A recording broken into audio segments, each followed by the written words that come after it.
Story 1, Smuggling Corpses, Highway to Hell. Part 1, Debt and the Bear. Las Vegas looked cleaner at night. Not because it was, but because neon hid the dirt. Jack Riley watched the strip through his cracked windshield, the glow of slot machine lights reflecting in the side mirror like ghosts waiting to cash out. He hadn't eaten in 2 days, hadn't slept in 3, and the only thing heavier than his eyelids was the debt crawling behind them. $120,000. That was the number Victor Russo had written on the napkin at the Mirage Casino right before his men broke Jack's nose. The blood soaked through the napkin, blurring the zeros, but Jack never forgot how many there were.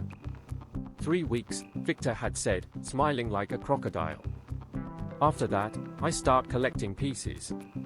Tonight was the 3rd week. Jack's phone buzzed on the passenger seat. The name flashing across the cracked screen made his stomach twist, unknown caller. He already knew who it was.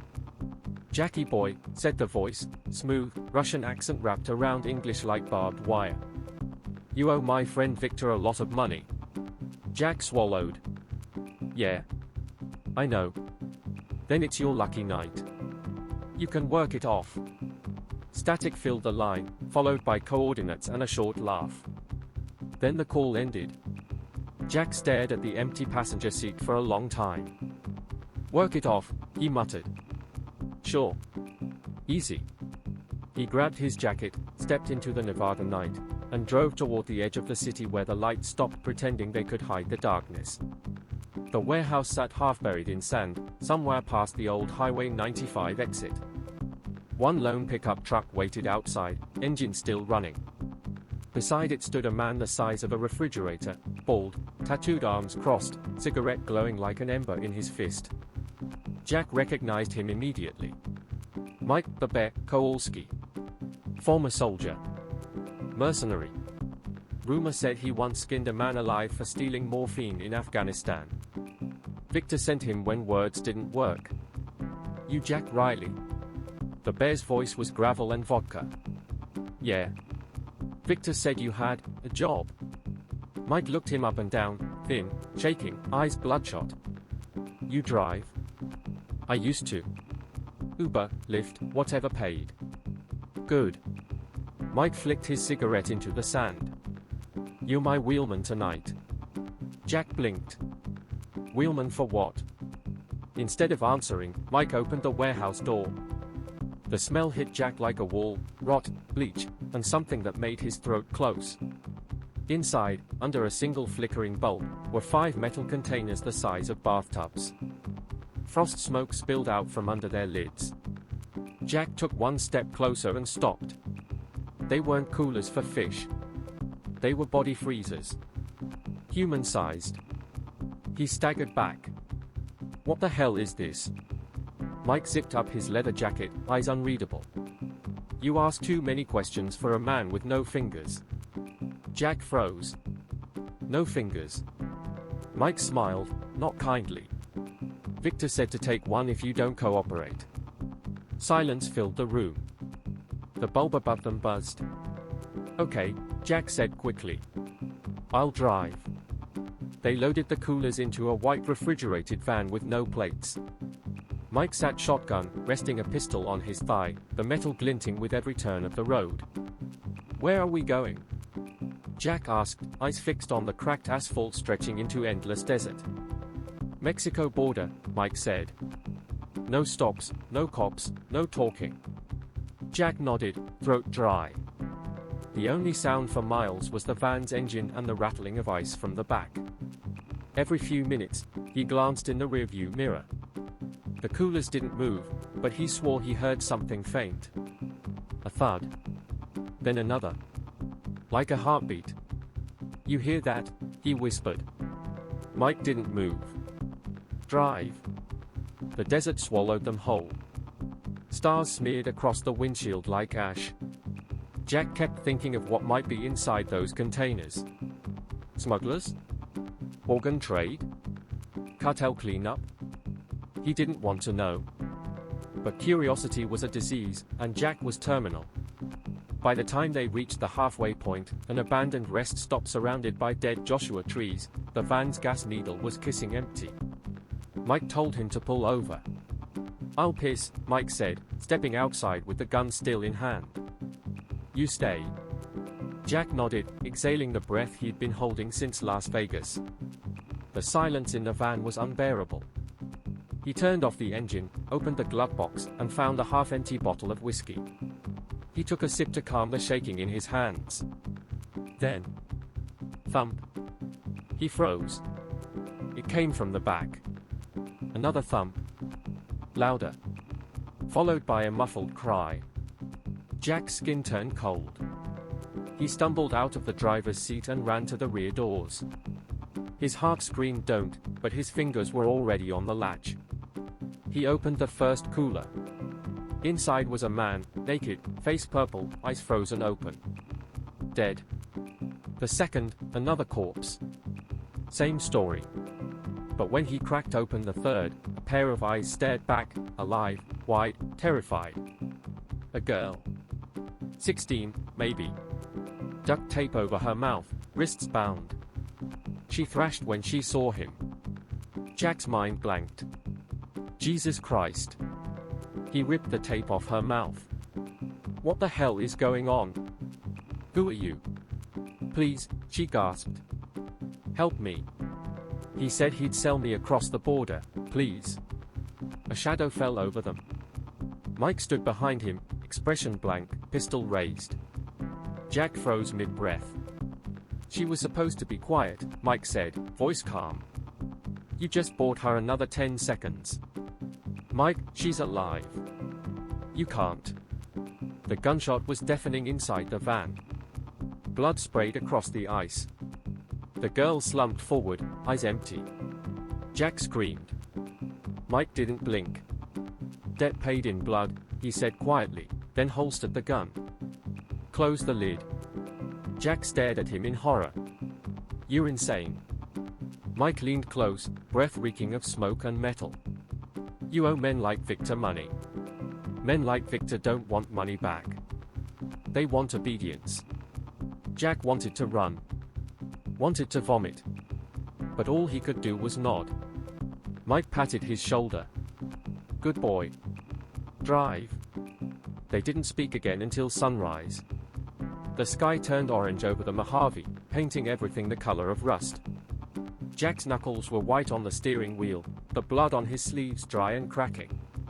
At a gas station near the border, Mike told him to stop. This is your stop, Mike said, lighting another cigarette. You did good. Jack blinked. What about Victor? Forget Victor. He's done with you.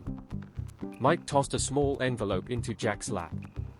Inside was a wad of $100 bills and a crumpled piece of paper, an address in Los Angeles.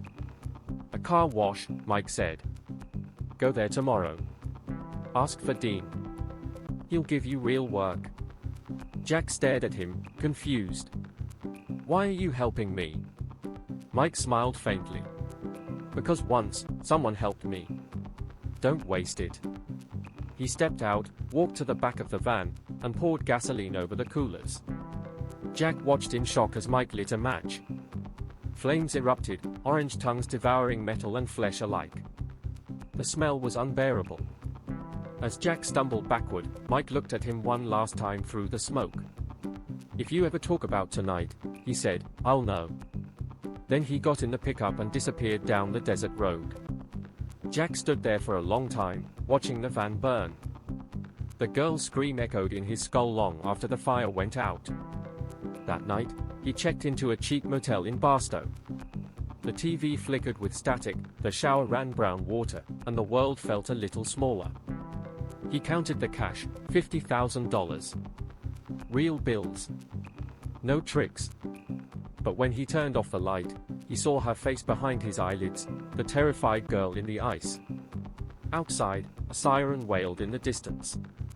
Somewhere, maybe across the border, another van rolled through the night carrying someone else's debt. Jack lay awake until dawn, wondering if this was freedom, or just the first delivery on his road to hell. Part 2, The Girl in the Ice. The morning sun hit the motel blinds in sharp golden stripes, cutting across Jack's face like a barcode that wouldn't scan. His eyes opened slow, bloodshot, pupils shrinking from the light. For a second, he forgot where he was. Then the smell of burnt gasoline drifted back into memory. The van. The fire. The sound of the gunshot echoing inside his skull. He sat up. The clock said 11:13 a.m. The room reeked of old carpet and cigarette ghosts. On the nightstand lay the envelope Mike had given him.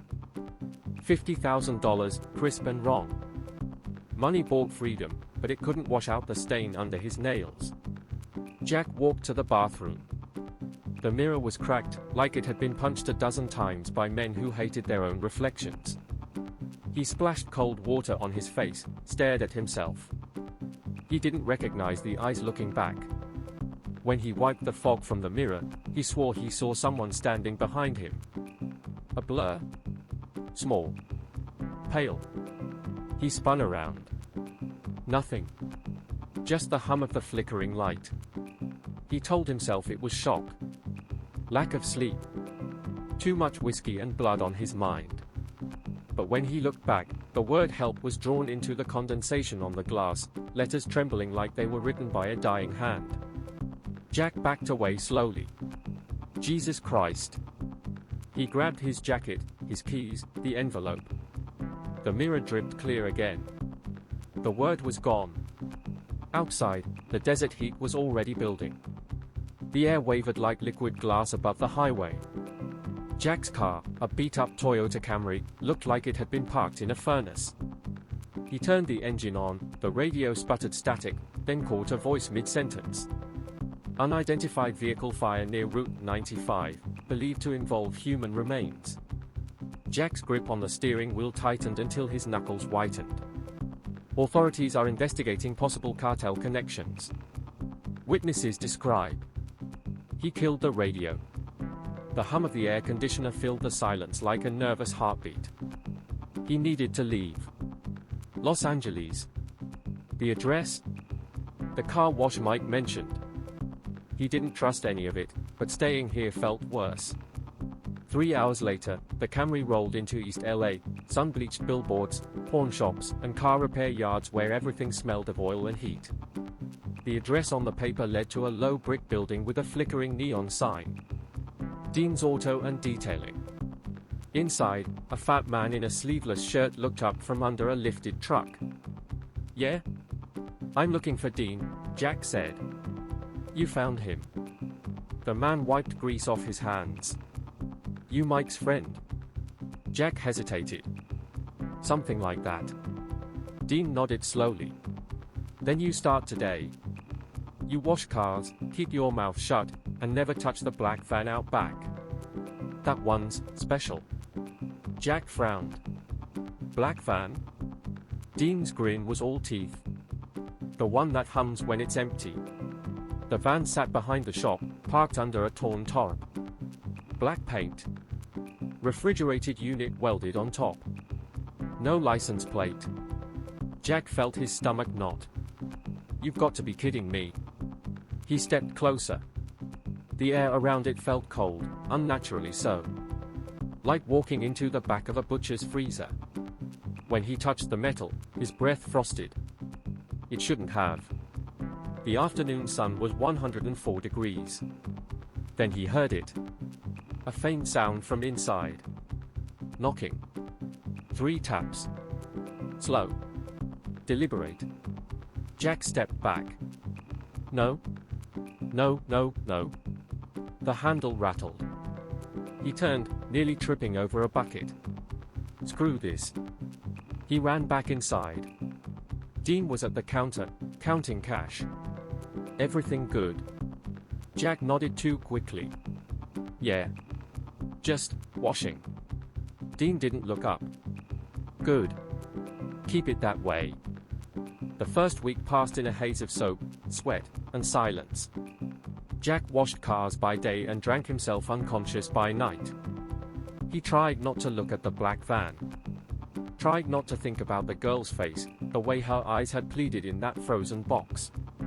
But every night, when he closed his eyes, he saw frost creeping across his ceiling. On the seventh night, the dream changed. He was standing on the desert road again, only the sand was made of broken mirrors. The van burned in the distance.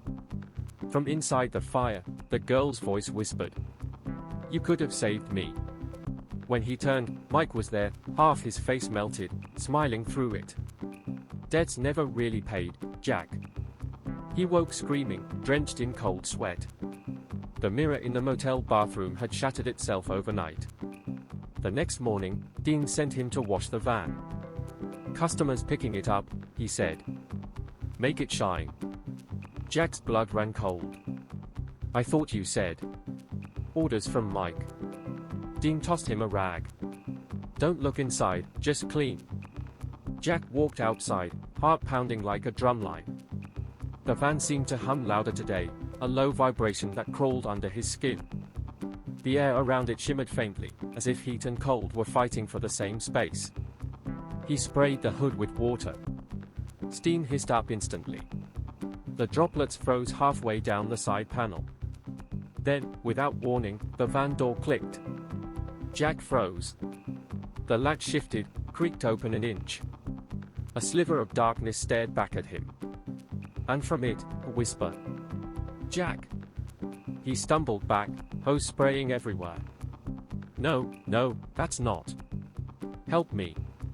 The voice was soft, choked, unmistakable. Her voice. The girl. Jack ripped the door open. Inside, the van was empty. Just steel walls, frost crystals blooming across the floor. But in the far corner lay a small object, an ice necklace, shaped like a tear. He reached for it.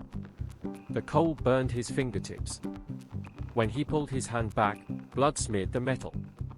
The ice pendant didn't melt, it pulsed, faintly glowing blue. Footsteps behind him. Dean stood there, silent. His face unreadable. "Where do you get that?" he asked. Jack hid the pendant behind his back. "Nothing. Just trash." Dean's eyes lingered too long. "You should go home early today." Jack drove back to the motel in silence. The pendant sat on the passenger seat, leaving a ring of frost on the vinyl. He thought about throwing it out the window a dozen times, but something made him keep it. A guilt. A promise. Maybe both. When he got back to his room, he placed it on the nightstand. The room temperature dropped 5 degrees in a minute. The TV turned on by itself, static, then a flicker of a face. The girl's face. Lips moving without sound. Jack stumbled backward. "What the hell do you want from me?" The voice filled the room, not from the TV, but from everywhere. "You saw me. You let me die." He grabbed the pendant. It pulsed stronger, light spreading like veins through his hand. For a split second, he saw through her eyes, ice closing over her body, Mike's laughter muffled through the freezer door, darkness swallowing her whole. He dropped it. Screamed. When he opened his eyes again, the room was normal. The TV was off. The pendant lay still.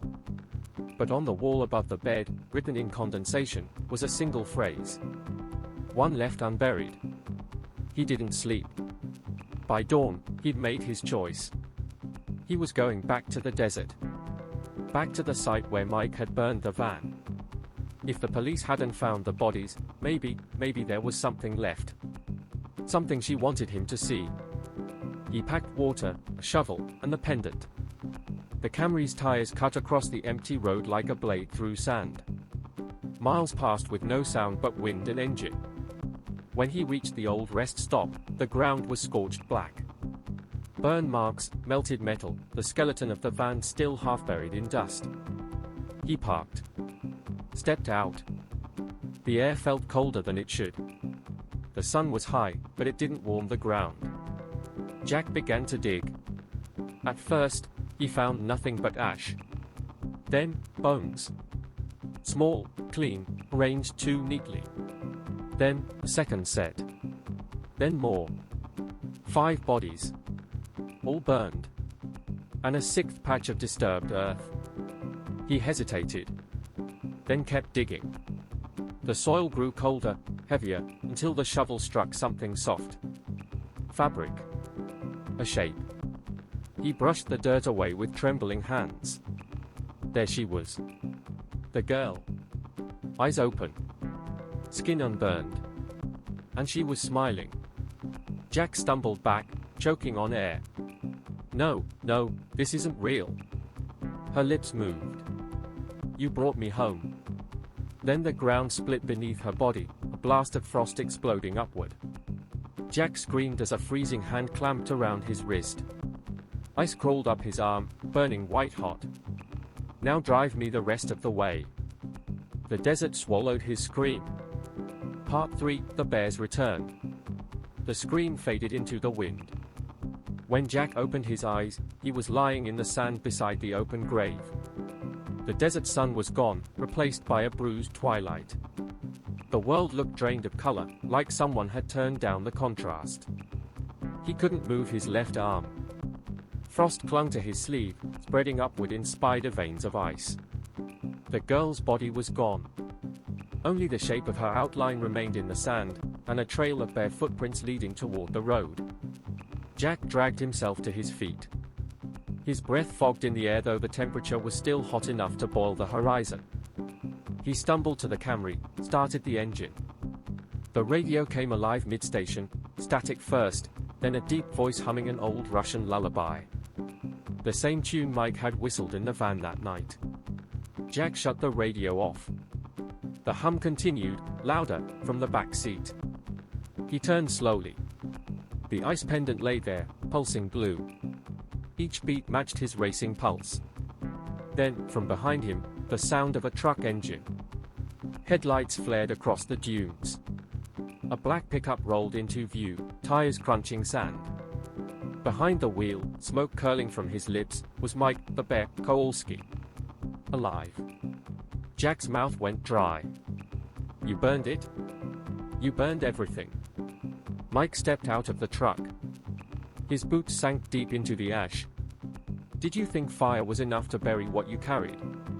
His voice was calm, steady, but there was something wrong with his eyes. They glowed faintly, pale as bone. You shouldn't be here, Mike said.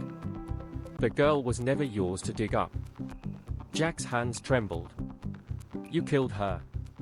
Mike exhaled smoke through his nose.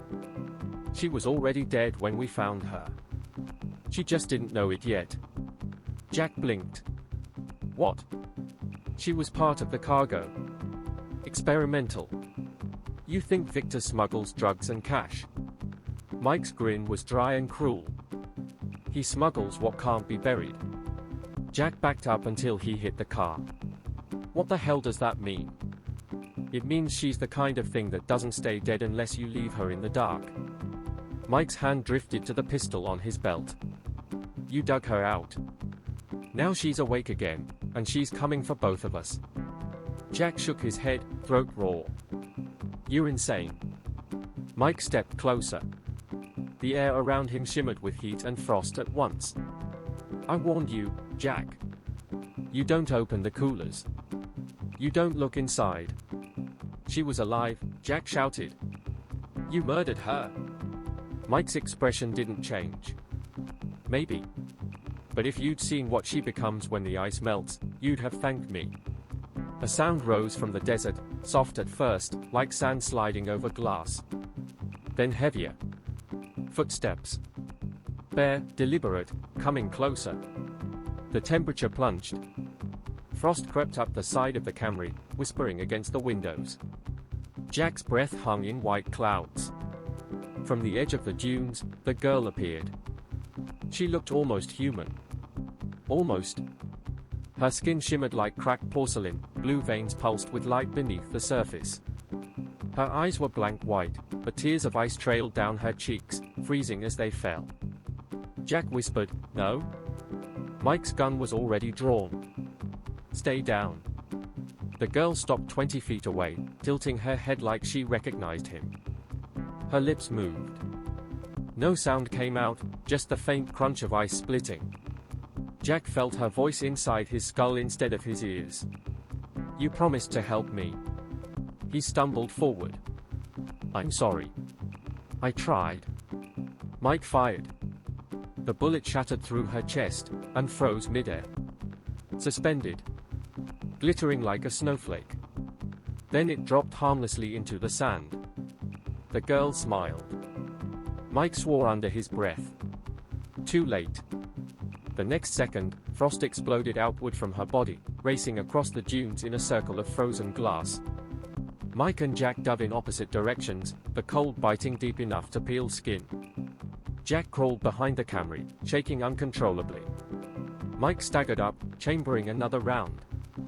She wants warmth, he shouted over the wind. That's what keeps her moving. It's what she feeds on. The girl turned her head toward Jack.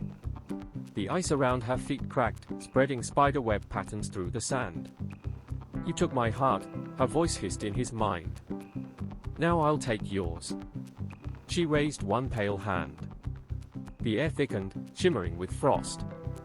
Jack screamed as his chest constricted, ribs freezing from the inside out.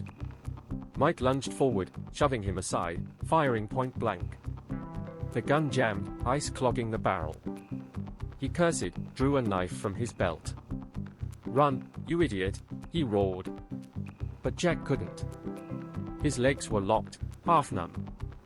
He watched as Mike charged the girl, swinging the knife. She caught his wrist. For a heartbeat, everything went silent. Then Mike screamed, a raw, animal sound. His arm turned white, brittle, crumbling to powder. He fell to his knees, half of his body frozen solid. Jack forced himself up. Mike. The bear's one good I found him. End it, before she spreads. Jack looked at the pendant still glowing on the car seat. The heartbeat inside it had grown faster, louder. He grabbed it, and blistering with cold. The girl turned toward him, sensing it. You want your heart? Jack shouted. Come take it. He hurled the pendant at her feet. It hit the sand, cracked open, spilling light like liquid nitrogen. The girl screamed without sound. The frost around her body shattered outward in shards of blue light. Her face split, revealing nothing underneath but hollow cold. The air imploded. When Jack opened his eyes again, she was gone. So was the pendant. Mike lay on the ground, half frozen, breath ragged. You did it. Jack dropped beside him. We need a hospital. Mike laughed weakly. No point. I'm already halfway dead. Jack pressed his hands to the ice creeping across Mike's chest. I can get help. Dean? Mike's grip shot out, fingers digging into Jack's collar. His eyes were wide now, almost human again. Listen. That thing, she was part of Project Seraph. Victor's private cargo. He wanted to sell her to people who play with souls like poker chips. Jack shook his head. I don't understand. Mike coughed, blood freezing on his lips. You don't need to. Just promise me one thing. What? Don't open another delivery. Ever. He exhaled once, slow and final. His body went still. Then the frost spread fully, sealing him in a thin coffin of ice. Jack sat there for a long time, the desert quiet except for the wind. Then he noticed the sound. Faint, from inside the frozen shell, a heartbeat. He stumbled back. No, no, no. Cracks ran across the ice, spidering from Mike's chest outward. His frozen eyes flicked open, glowing the same pale blue as the girl's. Debt paid in blood, he whispered.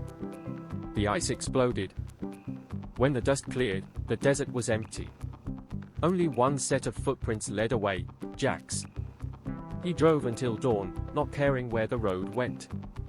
The radio whispered between stations, catching half sentences in languages he didn't know. His arm burned where the frost had bitten deep, the veins beneath his skin now faintly blue.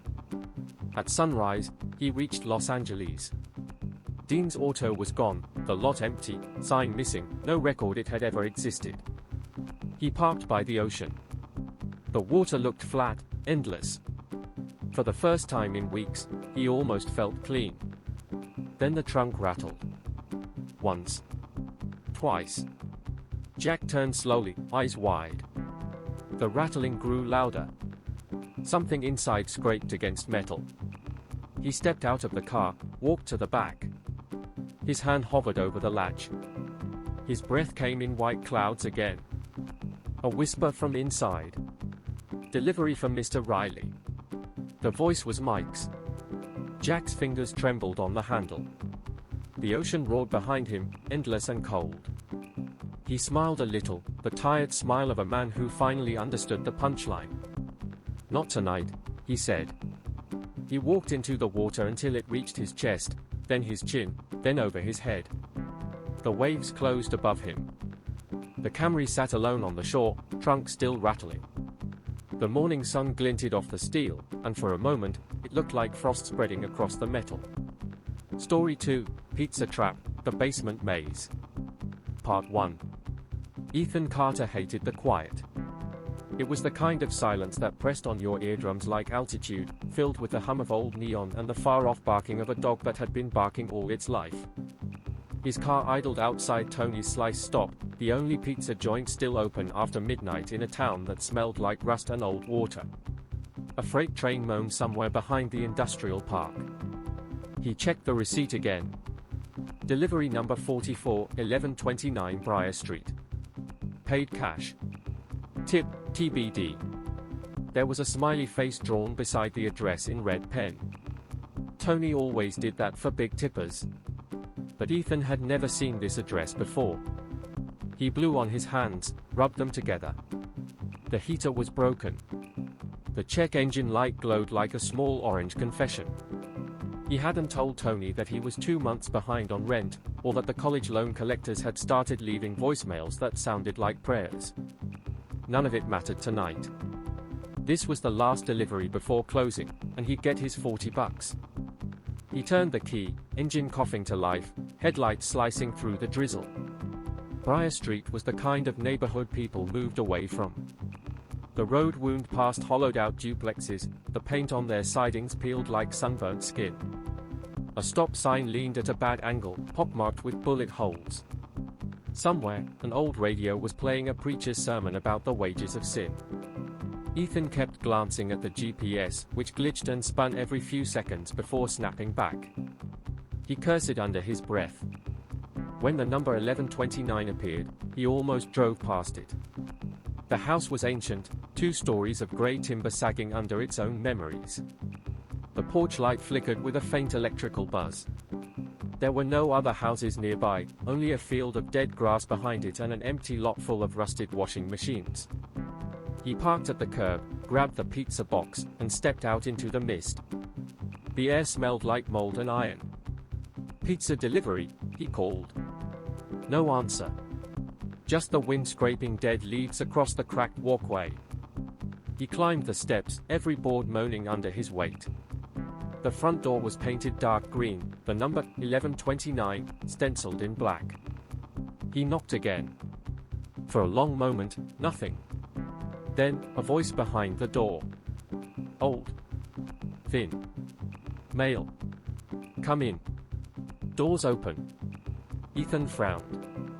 He hesitated, balancing the pizza box on one arm as he turned the handle.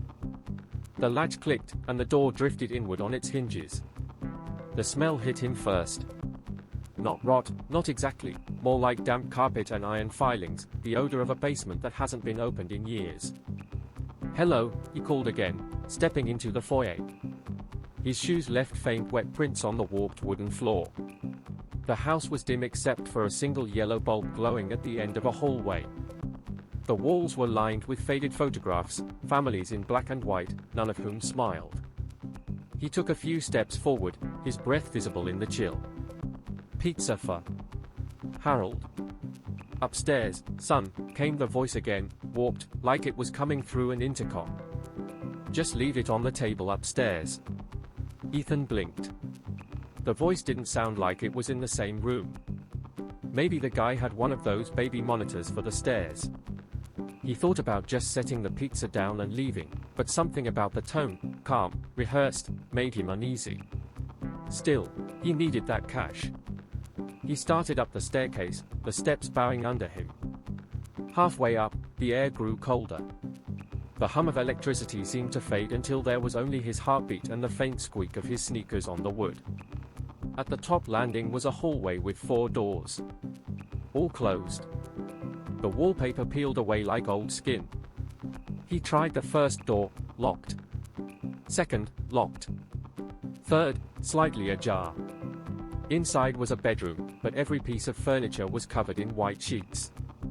A single photograph sat face down on the dresser. He turned it over. A man and woman, maybe in their 60s. The man's hand rested on the woman's shoulder. Someone had scratched deep lines across the man's face with a blade, erasing his features. Ethan put it back, uneasy. "Sir," he called. "Where do you want this?" The voice came again, faint, through the vent near the ceiling. "Downstairs. Basement. Bring it there." He froze. He hadn't seen a basement door. A soft click echoed behind him. The bedroom door had closed by itself. Ethan swallowed. His fingers tightened around the pizza box. He walked back to the hallway, scanning. Near the end, beside an old grandfather clock, was a narrow door he hadn't noticed before. The doorknob was cold. When he pulled it open, the stench of mildew poured out, thick and heavy. A single light bulb hung above steep stairs leading down into darkness. He hesitated. Then, he heard the voice again, closer now, yet still somehow filtered. "Bring it down. I'm waiting." Ethan started down, one step at a time. The stairs creaked like ribs under pressure. The walls were rough concrete, damp to the touch. Halfway down, the light flickered and went out. He cursed softly. Pulled out his phone. The screen glowed pale blue, casting just enough light to show the bottom of the staircase and a concrete floor scattered with sawdust. "Sir?" No reply. He reached the bottom, phone trembling in his grip. The smell was stronger now, sweet and metallic, like blood soaked into old fabric. There was a workbench in the corner. Rusted tools, coiled wire, jars filled with murky liquid. Something floated in one of them. He leaned closer, trying to focus. It was a finger.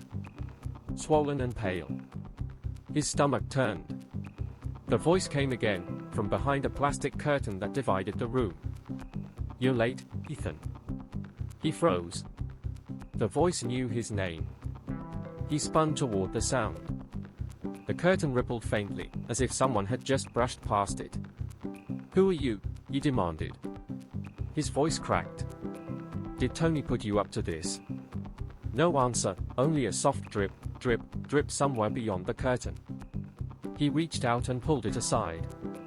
Behind it, a single folding chair sat in the middle of the room. On it rested an oxygen tank, a cracked face mask still attached by its tube. The floor beneath was stained a dull brown. There was no one else there. Ethan's breath quickened. He took a step back. Then two. His phone buzzed suddenly, making him jump. Unknown number. Text message. "Leave it and go." He turned for the stairs. But at the top, the door had closed. He could see the outline of it in the dim blue light, sealed shut. Another text arrived. "Too late." Something creaked above him. Slow footsteps, moving across the floorboards. He killed the phone light, pressing himself against the cold wall, listening. The footsteps stopped. Then started again, descending the stairs, slow, deliberate, the weight of each step groaning through the wood. He stared upward, breath shallow, as a silhouette appeared at the top of the stairs. A tall figure, shoulders hunched, something metallic glinting in one hand. "Sir?" Ethan whispered. The figure didn't answer. It just stood there, half lit by the dying bulb. Then it spoke, voice warping through static, like a recording played backward. "Don't be afraid." And then the light flicked off again. Part 2. The light died with a snap. Darkness closed in like a fist. Ethan's breath caught. His phone screen was the only glow left, trembling in his palm, blue light flickering off the sweat on his face. The figure at the top of the stairs had vanished. Only the sound remained, that slow, wet creak of a boot shifting on the steps. Then another. He aimed the phone upward. The beam caught something, just for an instant. A bare foot. Pale. Toes black with dirt. "Hey," he yelled, voice cracking. "What the hell is this? Who are you?" The foot withdrew. Silence swallowed the stairwell again. Ethan could hear the pipes above him, faint metallic moans, as if the house were breathing through its walls. He moved backward until he hit the workbench. Something metal clattered to the floor. His pulse was a drum in his skull. He fumbled for a weapon and found a rusted screwdriver. It was slick with something he didn't want to identify. Then came the sound, something sliding down the stairs, slow and heavy, like a body being dragged. Ethan raised the screwdriver, chest heaving. "I'm armed." A laugh answered him. Low, mechanical, sputtering like a broken tape. Then, silence. He edged toward the base of the stairs, phone light trembling on the peeling paint. Halfway up, the beam caught movement, just a flicker, and then something dropped onto him from above. He screamed, flailing backward as the thing hit him hard, knocking the phone from his hand. The light spun across the floor, landing face down. Darkness again. Hands, cold and bony, clutched at his jacket. He smelled rotten old tobacco. He drove the screwdriver forward, felt it sink into something soft. A groan, human, guttural, then the weight pulled back. Ethan scrambled up, heart hammering, groping for his phone. The screen was cracked, half dead, light bleeding through spiderweb glass. He pointed it forward. The thing was crawling away on hands and knees, dragging one leg. An old man, shirtless, ribs like sticks under grey skin. His eyes caught the light and shone wet and wrong. "Harold." Ethan whispered. The old man's mouth opened too wide, blood bubbling between his teeth. "No one leaves," he rasped. "Not till you feed her." Ethan bolted. He hit the stairs two at a time, pounding upward, shoulder slamming the door at the top. Locked. He threw his weight against it, once, twice, wood groaning, refusing. Something grabbed his ankle. He twisted and kicked, connecting with a face. The man howled. Ethan kicked again, harder, until the grip broke. He jammed the screwdriver into the doorframe, prying, splintering the wood. Finally, it gave. He stumbled out into the hall, slammed the door, and threw the bolt from this side. His breath tore through the silence, shallow and fast. The house was darker than before. Only the yellow light in the hallway still glowed, dim and sickly. He ran for the front door. Turned the knob. Locked. His keys, gone. His phone buzzed again in his pocket. One new text. "She's hungry." He froze. Then the sound came, from beneath the floorboards. A low, rhythmic thud, thud, thud, as though someone were striking the underside of the house with a hammer. Ethan backed away, eyes darting for a weapon. His gaze landed on a framed photograph hanging crooked on the wall. He tore it down, glass shattering, revealing something etched into the wallpaper beneath. "Don't feed the basement." The floor creaked behind him. He turned. A woman stood at the end of the hall. Stringy grey hair, long hospital gown, bare feet streaked with grime. Her eyes were huge and glossy, the whites gone milky with cataract haze. She stared at him, lips twitching in a half-smile that didn't reach her eyes. "Are you Harold's wife?" he asked, voice trembling. She tilted her head. The motion was jerky, puppet-like. Then she opened her mouth. A wet hiss came out. Ethan stepped back. "I just came to deliver a pizza, lady," she screamed. Not a human scream, more like a shriek of metal scraping metal, long and piercing, shaking the dust from the ceiling. He dropped the pizza box and ran. He sprinted through the kitchen, every cupboard door hanging open like broken jaws. The smell of bleach and rot was overpowering. He tried the back door, padlocked from the outside. Windows, boarded up. The shrieking cut off abruptly. Then came running, bare feet slapping wood, fast, closing in. He grabbed a knife from the counter and turned just as she rounded the corner, mouth wide, teeth brown and cracked. He slashed blindly. The blade caught her arm. No blood came out, just a thin stream of black ooze that smelled like burnt rubber. She didn't stop. Ethan drove the knife again, into her chest this time. She jerked back, eyes wide with shock or hunger. Then she collapsed, the impact echoing through the kitchen. He staggered back, gasping. The knife clattered to the tile. Her body twitched once, twice, then stilled. For a long time, there was only the sound of his own heartbeat. Then his phone buzzed again. He looked down. One new video message. Hands shaking, he opened it. Grainy footage. Basement. The old man, Harold, crawling across the floor. He stopped in front of the camera, face inches from the lens. She's not dead, Harold wheezed. She's in the walls. Static swallowed the feed. And then the kitchen light went out. He ran again. Down the hall, up the stairs, he didn't know why, only that something in him refused to go back down. He burst into a bedroom at the end of the hall and slammed the door. Moonlight seeped through the blinds, striping the dust in cold silver. The room smelled like mothballs and perfume gone sour. He pressed his back to the wall, chest heaving. Something scratched beneath the carpet. Slow. Deliberate. He looked down. The bulge moved toward him, like something crawling under the floor. He jumped back, tripped over a trunk, hit the ground hard. The floorboard split open where he'd been standing. From the gap rose a hand, small, thin, the skin white and bloated. Another hand followed, gripping the boards. Then a face emerged, childlike, eyeless, mouth stitched shut with wire.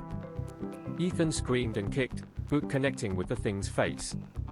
It fell back into the hole with a wet thud. He scrambled to his feet and ran for the closet. Inside, dust, old coats, a ladder leading up to an attic hatch. He climbed. The attic was pitch dark, the air heavy and dry. He flicked his phone light on again. Motes of dust drifted like ash. Rows of cardboard boxes filled the space, labeled in shaky handwriting, hair, teeth, eyes. He backed away from them, horrified. His phone buzzed again. New message, you're part of it now.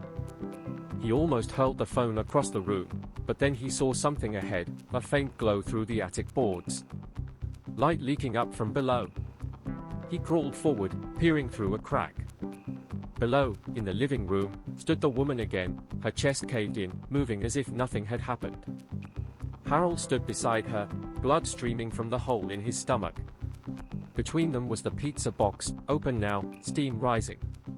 Something inside the box was moving. He squinted, heart thudding. The cheese shifted. Then a hand pressed against the lid from inside, fingers slick with sauce. The box bulged, split open. A shape uncoiled from within, child-sized, covered in red. It turned its head toward the ceiling, eyes glinting like wet marbles. It smiled. Ethan jerked back, hitting his head on a beam. His phone slipped from his grasp and fell through the crack, landing downstairs with a dull smack. The figures below all turned to look upward. He crawled backward, groping for the ladder, but the wood groaned. The hatch below began to open, slow, deliberate. A pair of hands, too many fingers, gripped the edge, pulling upward. He grabbed the screwdriver still hooked to his belt, crouched, shaking. Then the floor beneath him shifted, tilting. Boxes slid, spilling their contents. Hair. Bones. He fell sideways as the attic seemed to pitch like a ship. The hatch flew open. Something crawled up into the darkness. It wasn't Harold. It wasn't his wife. It wasn't anything human. Ethan swung the screwdriver wildly, caught it in the side of the head. It shrieked, shrill, animal. He kicked it back down the hatch and lunged for the far end of the attic. A small window loomed there, filthy, cracked. He smashed it with the screwdriver and pulled himself through, glass cutting his forearms. The night air hit him like ice. He crawled onto the roof, panting, blood dripping down his wrists. The town stretched below, rows of silent houses, fog pooling in the streets. Behind him, something thudded against the window frame. He looked back once. A pale face pressed against the broken glass, smiling. Then it spoke, in Harold's voice. Delivery complete. Ethan slid down the roof, catching the gutter, and dropped hard into the yard below. His ankle twisted. Pain shot up his leg. He limped toward the street, headlights distant in the fog. He waved, screaming. A pickup truck slowed, honking. The driver rolled down his window. Jesus, man, you okay? Ethan staggered closer, bleeding, shaking. Call the police. There's something. The driver frowned. You from Tony's? You got my pizza. Ethan froze. Looked down. He was still holding the box. He didn't remember picking it up. He opened it. Inside was a mirror of himself, blooded, gasping, eyes wide in terror. The reflection smiled first.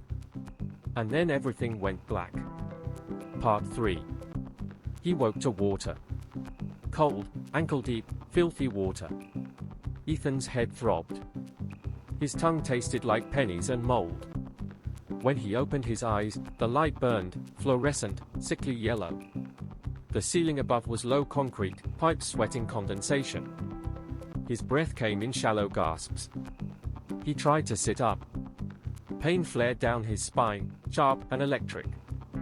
His left hand was zip-tied to a rusted pipe. The pizza box was gone. He looked around. The room was small, 8 feet by 8, its walls slick with mildew. A single drain gurgled in the floor. Across from him, a metal door stood slightly ajar, light bleeding through the crack. Hello, he croaked. His voice echoed, thin, hopeless. Something scraped beyond the door. Slow, dragging. He yanked against the zip tie, plastic biting into his wrist until the skin split.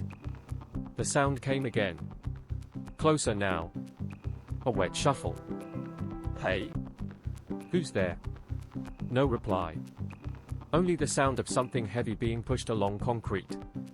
He leaned forward, teeth gripping the tie, pulling, sawing it against the metal pipe. His gums bled. Finally, it snapped. He staggered to his feet, dizzy, shivering. He pushed the door open. The hallway stretched ahead, narrow, dim, lit by flickering bulbs in wire cages. The air was thick with ammonia and something sweeter beneath it, like rot. Water dripped from the ceiling, echoing down the corridor. He took a few steps forward, barefoot, his soles slapping cold concrete. The walls were lined with pipes, some new, some ancient. A faint hum vibrated through them, like breath through a throat. He passed a door marked laundry. Inside, old machines, all unplugged, each drum filled with bones. He backed out, trembling. The next door read cold storage. He peered inside and froze. Bodies. Hanging by hooks. 6 or 7, wrapped in plastic. All of them wearing red pizza uniforms. One had a badge that said Tony's Slice Stop. He stumbled backward, bile rising in his throat. His foot hit something soft. He looked down. A pizza box. Waterlogged. The grease had seeped through, staining the concrete dark. On the lid, scrawled in marker, were the words. Delivered. He turned and ran. The hallway branched into 2, then 3. Every corner looked the same, grey concrete, rusted grates, buzzing bulbs. The air got thicker, colder. He called out again, help. Anybody? The sound bounced back at him, warped and distant. He ran until his lungs burned, until he came to a heavy metal door. This one had a window set into it, frosted glass smeared with handprints from the inside. He peered through. A woman sat on the floor beyond it, facing the corner. Her hair was long, matted. She wore the same red uniform. Ethan banged on the glass.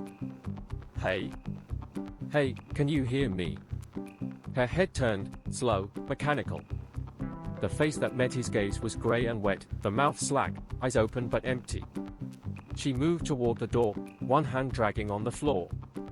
When she reached the glass, she pressed her face against it, lips parting just enough for a trickle of dark water to spill down her chin. Ethan staggered back, whispering, "Jesus Christ." She smiled. Then slammed her forehead into the glass. Once. Twice. Cracks spread like veins across the pane. He ran. The corridors began to change. Some walls were lined with old wallpaper, peeling and damp, as if the basement had swallowed rooms from above. He passed a child's tricycle, a single shoe, a wall of mirrors all fogged with condensation. Everywhere, the same faint sound followed him, breathing. He stopped once to listen. It wasn't coming from behind him. It was in the walls. He started running again, no direction, just away. He turned another corner and froze. The corridor ended in a steel grate, beyond which was darkness. Above it, faint light flickered through a vent. A ladder led upward. He started to climb. The rungs were slick, but hope, thin, foolish, pushed him up. Halfway to the top, something cold brushed his ankle. He looked down. Hands. Pale, wet, dozens of them reaching through the grate, grasping at him. Faces followed, half-formed, eyeless, whispering in wet unison. "Stay, stay." He kicked, climbing faster. A hand caught his leg, nails digging into flesh. He screamed, drove his heel into it until it let go. He reached the vent and slammed his shoulder against it. Once, twice, metal giving way with a screech. He hauled himself through. He dropped into another corridor, but this one was different. Carpeted. The air smelled of air freshener and mold. Fluorescent lights buzzed overhead. The walls were beige, stained with water rings. He turned. The vent behind him was gone. Only another hallway stretching forever in both directions. He began to walk.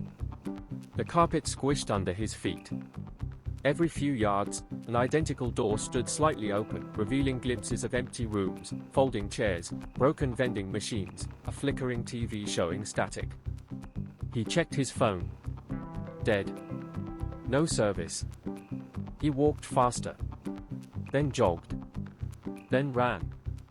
The hallways branched and looped. He started marking corners with his own blood from the cut on his wrist. But every time he circled back, the marks were gone. His breathing grew ragged. His vision swam. Then he saw it, a single elevator door at the end of the hall. Its light was on. He stumbled toward it, slammed the button. The doors slid open with a chime. Inside, fluorescent light.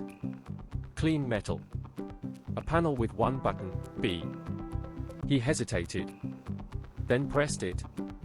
The doors closed. The elevator began to descend. Slow. The hum was deep and endless. He leaned against the wall, whispering, "Please, just end." The panel lights flickered. The floor number dropped, 1. G. B1. B2. Then stopped. The doors opened. Ethan stepped out. The air was warm now. Wet. The smell hit him first, blood, rot, and something chemical beneath it. He was in a huge concrete chamber. The ceiling lost in shadow. The floor shimmered with shallow water. In the center, under a single hanging bulb, was a table. On it sat a pizza box. He approached slowly. The lid was already open.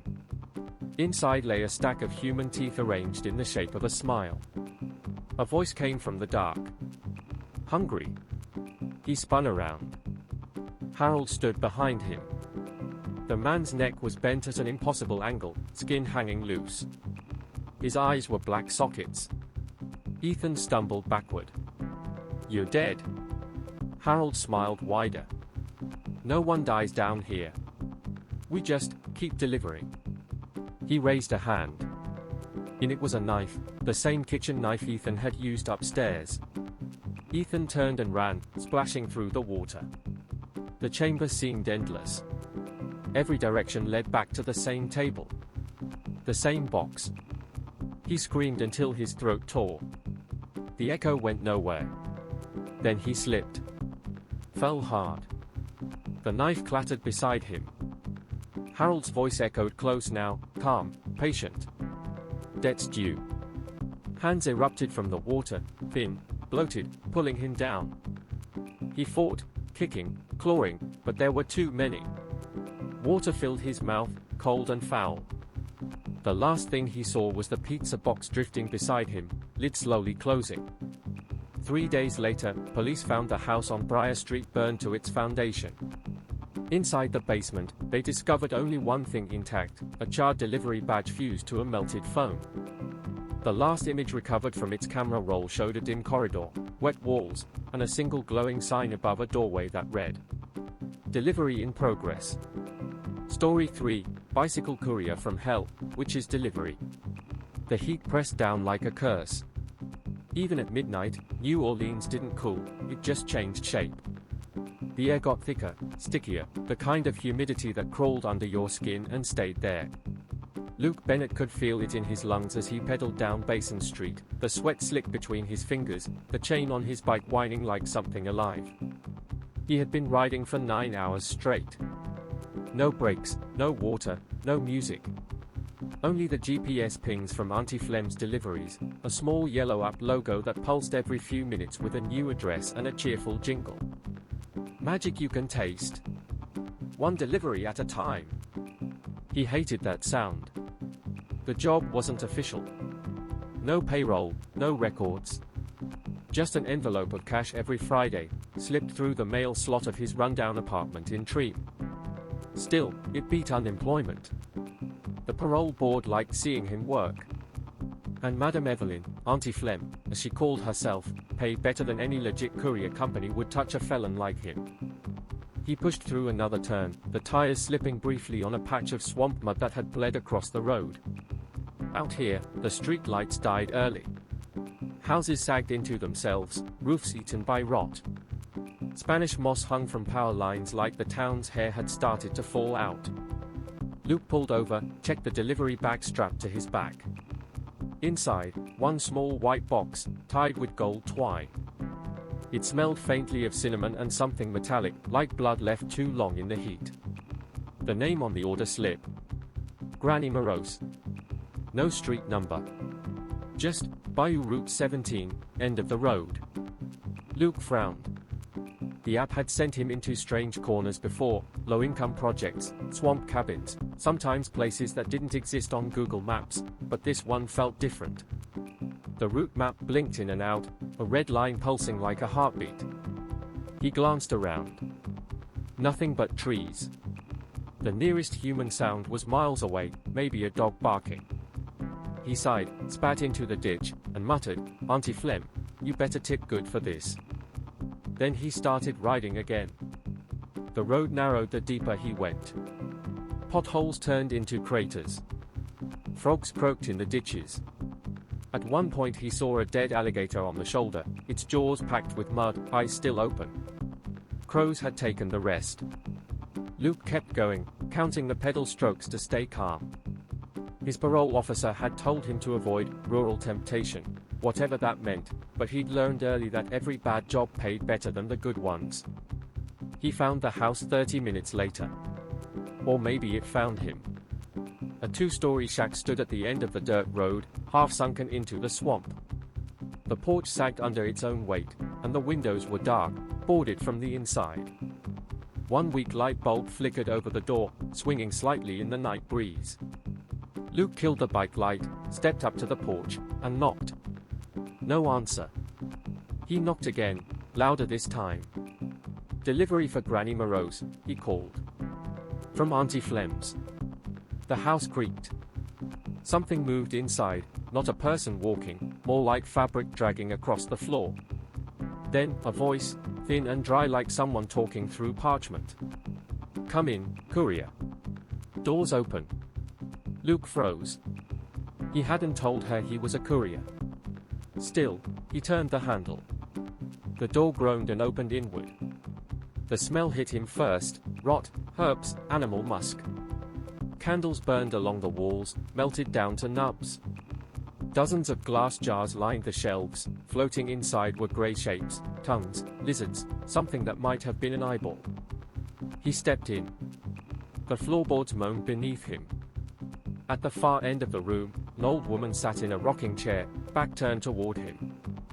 Her hair was pure white, tangled, long enough to touch the floor. She wore a red shawl that looked damp. In her lap was a large sewing needle, slick and glinting in the candlelight. Luke cleared his throat. "Delivery for Granny Morose." "You're late," the old woman said. Her voice was wrong. Too low, too steady. Luke set the box down on a nearby table. "App said 30 minutes.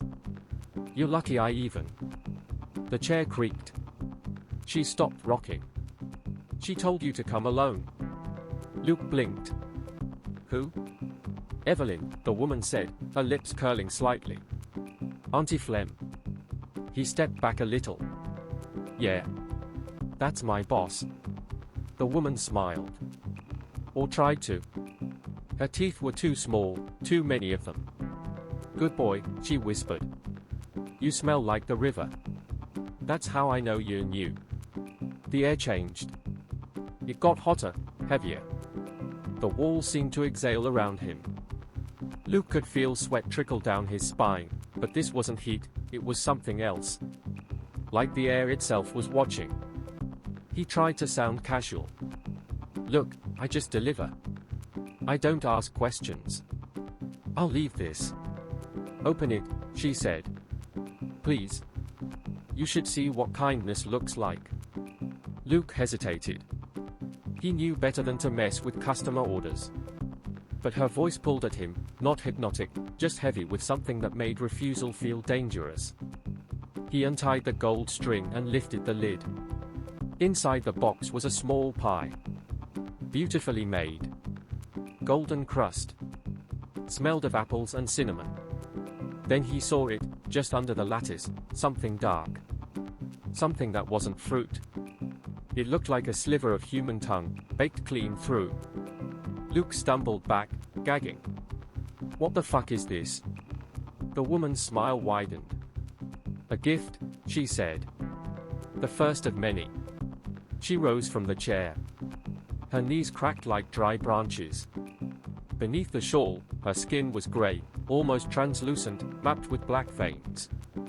She stepped closer, each movement slow but deliberate. Luke reached for the door. "Yeah, no thanks. Tell Auntie Flem she can find another guy." He turned the handle, it didn't move. "Locked?" "Leaving already?" she asked, voice now deep and wet. "Evelyn promised me a fresh tongue. Don't disappoint her." He kicked the door, wood splintered, but it held. Something heavy was nailed across it from the outside. He spun around, scanning the room. The old woman had stopped moving. Her head tilted, bones creaking as she sniffed the air. Then her voice changed again, higher, childlike.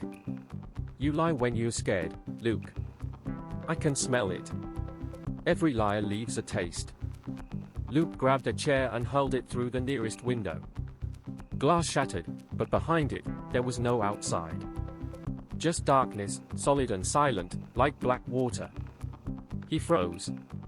The air vibrated with a faint hum, like hundreds of whispering voices, right at the edge of hearing. Then the woman screamed. It wasn't human. It was the sound of air being torn in half. The candles blew out. Something heavy lunged across the room, fast, scraping the floor, and Luke swung blindly with the broken chair leg. He hit something soft, heard a hiss, and felt claws rake across his forearm. He bolted for the kitchen door. This one wasn't locked. He slammed through it, down a narrow hallway lined with hanging herbs and jars full of cloudy liquid. Behind him, the rocking chair moved on its own.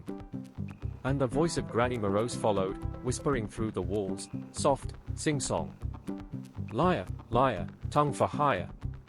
Luke didn't look back. He ran out a side door and into the swamp night, his bike still propped against the porch. He jumped on, pedaled hard, lungs on fire, blood dripping from his arm. He didn't stop until the road turned to pavement again and the flickering light of the city appeared on the horizon. When he finally looked at his phone, the delivery app had already marked the order as completed. A green check mark pulsed on the screen. And beneath it, a note. Good work, Luke. Tomorrow's drop is with Madame Henbane. Same route. Same hour. Part 2, the Henbane delivery. By morning, the wound had swollen purple. Luke sat in his studio apartment above a shuttered laundromat, staring at his arm under the bathroom light.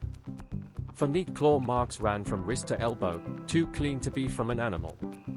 He disinfected them with whiskey and wrapped the bandage twice, but it still stung like it was burning from the inside out. The city outside was half asleep. Barges moved slow along the Mississippi, their horns echoing through the haze. The air smelled of rain and rot. New Orleans didn't wake up easy, it just stirred. His phone buzzed again. That same yellow notification pulsed on the cracked screen. Auntie Flem delivery, 11:30 a.m. Client, Madame Henbane. Item, the tongue of a liar. Luke blinked at that line.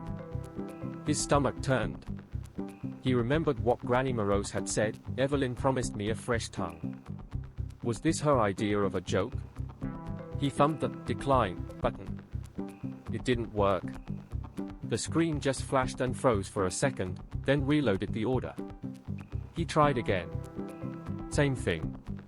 Then the screen went black, and in the reflection, behind his shoulder, he swore he saw someone move. He spun around. Nothing but the peeling wallpaper, the half-empty bottle on the table, and the slow drip of the ceiling leak. Luke rubbed his face, muttering, I need sleep. By noon, the air was like soup. He patched up the arm with duct tape and gauze, then pedaled down to the warehouse district where the pickups usually happened. Auntie Flem's shop sat between an abandoned voodoo museum and a tire repair shack, marked only by a sun-bleached sign that read, Fresh Baked Goods. The front window was fogged. The open sign flickered behind layers of spider webs. When Luke pushed the door, a small brass bell rang overhead, the kind of soft, cheerful sound that didn't belong anywhere near this place. Inside smelled of sugar, yeast, and something copper. Madame Evelyn, Auntie Flem, stood behind the counter, wearing her yellow apron, hair wrapped in a bright scarf, face smooth and smiling. Her eyes were the only part that didn't smile. Morning, sugar, she said. You look like death warmed over. Luke forced a grin. Had a rough run. The customer last night was. Evelyn raised one finger. Don't gossip about clients. That's rule number 1. Yeah, well, your client tried to claw my damn arm off. Her expression didn't change. Did you complete the order? Luke hesitated. Yeah. Then she didn't kill you. She leaned forward slightly, voice dropping to a whisper. That's what success looks like around here. She slid a new box across the counter, black this time, wrapped in silver string. The air around it felt colder, like the room's temperature dropped 2 degrees.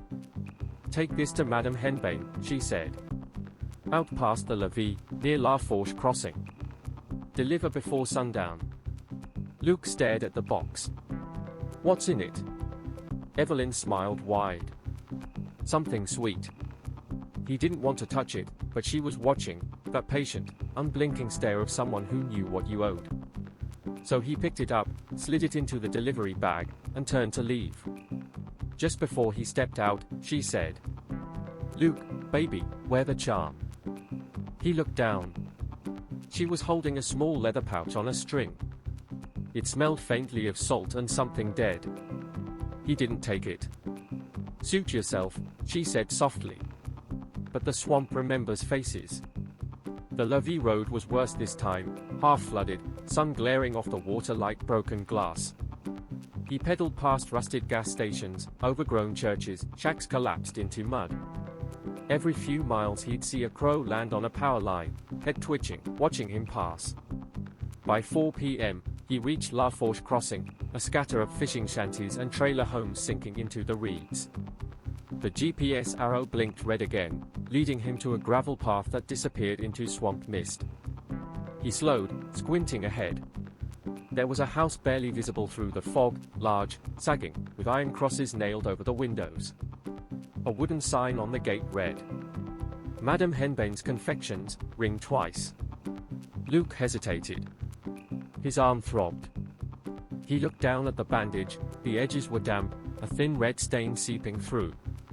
He rang the bell. The sound didn't echo. It got swallowed by the air. Then, footsteps inside. The door opened before he could knock. A woman filled the frame, tall, heavy, pale as wax, wearing a dark purple dress that hung off her like wet fabric. Her hair was gray and tangled, her smile too wide. "Well," she said, voice syrup slow. "If it isn't Auntie's favorite courier." Luke forced a nod. "Delivery for Madame Henbane." She stepped aside. "Come in before the skeeters eat you alive." He didn't want to, but he did. Inside was even worse. The house was hot and smelled of baking sugar and rot. Pots bubbled on the stove with something thick and brown. Dozens of pies lined the counter, each tagged with a paper label, lust, greed, envy, guilt. Flies moved across the crusts like punctuation marks. "Set it there, sugar," she said, motioning to the kitchen table. "Let me fetch your payment." Luke placed the black box down, careful not to breathe too deep. The smell coming from the stove was nauseating, metallic, faintly sweet, like caramel mixed with blood. He looked around. In the corner sat a small wooden crate, full of bones. Tiny ones. Not animal. Each wrapped in newspaper.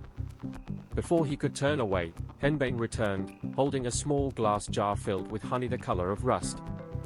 "Payment," she said, setting it in front of him. "Pure gold, brewed in sorrow." Luke frowned. "Cash works fine." Her smile didn't fade. "You're Evelyn's boy. You take what's given." He didn't touch it. Her eyes followed his to the crate. "Curious thing, isn't it? They are tongues," she said softly. "You'd be surprised how many people sell theirs. The liars, especially. They never use them right anyway." Luke's mouth went dry. "That's sick." Henbane shrugged. "Sin pays better than virtue." Then her tone changed, light, almost teasing. "You been dreaming, Luke? About her yet?" He froze. "What?" "Granny morose. She scratches, you know, when she's hungry. Dreams are easier to chew through." Luke backed toward the door. "We're done here." "Not yet, Courier." Her voice rose, deepening. "Evelyn promised me one favor. A piece of your truth." She reached into her apron pocket. Her hand came out holding a curved knife, small, old, the blade blackened with use. Luke grabbed the jar and threw it at her. It shattered against the wall, spraying thick red honey that hissed where it landed. Henbane screamed, a low, guttural sound, and stumbled backward as the kitchen lights flickered. Luke bolted for the door, wrenching it open. The swamp air hit him like a slap, hot, wet, alive. He ran to his bike, kicked off, and pedaled until his legs screamed. Behind him, the house lights flared bright white, then cut to black. He didn't stop until he reached the city again, lungs clawing for air, blood pounding in his ears. Back in his apartment, he dumped the delivery bag onto the floor. The black box was gone. In its place was a small envelope, sealed with red wax. He tore it open. Inside was a note written in looping, perfect handwriting. "Good work, Luke. The final delivery awaits. Bring the bloodied arm to Grandmother Minstrel. Do not wash it." Below the message, a small brass pin fell out, a courier badge, engraved with a single word. Eternal. Luke stared at it for a long time, his reflection warping in the metal, until he realized the badge was pulsing faintly, like something under the surface was still alive. Part 3, The Final Contract. By the time night came, Luke's bandage had turned black. Every heartbeat sent a spark of pain up his arm.